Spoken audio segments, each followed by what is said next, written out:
රෑ 12 වෙනකම්ම හැරන් ඉඳපු බිසී දවසක් තමා අද. උදෙම පාන තියලා බත් කාලා එහෙම ලෑස්ති වුණා දහම් පාසලේ උගන්නන්න යන්න. මේ ලෑස්ති වෙන ගමන් ඒ කරලා දහම් පාසලේ ගියාම අද දහම් පාසලේ උත්සවයක්. ලෝක ළමා දිනය වෙනුවෙන් ගුරුවරු සංවිධානය කරලා තියෙනවා.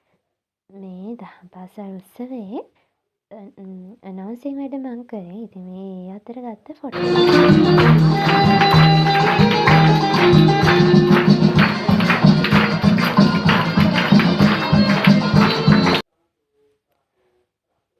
ටීචර්ලාගේ ළමයිගේ නැටුම් සංගීත වගේ දේවලුත් මේකේ පිරීලා තිබුණා.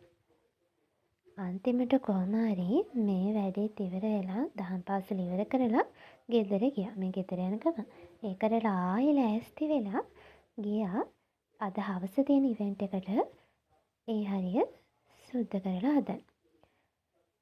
ඒ කරලා ආයෙ ගෙදර ඇවිල්ලා කෝපි කෝප්පයක් එහෙම බීලා රෑ වෙලා 6ට විතර ආයෙ ගියා න්‍යාය පත්‍රයත් අරගෙන හවස තියෙන ඉවෙන්ට් එකේ අනවුන්සින් වැඩ කරන්න. මේක ගීරස්ස වින්දන වැඩසටහනක් දාපාසල් 3කින් ඇවිත් හිටියා. චෝටි ළමයින්ගේ නැටුමක් තිබුණා ඒ අතරට.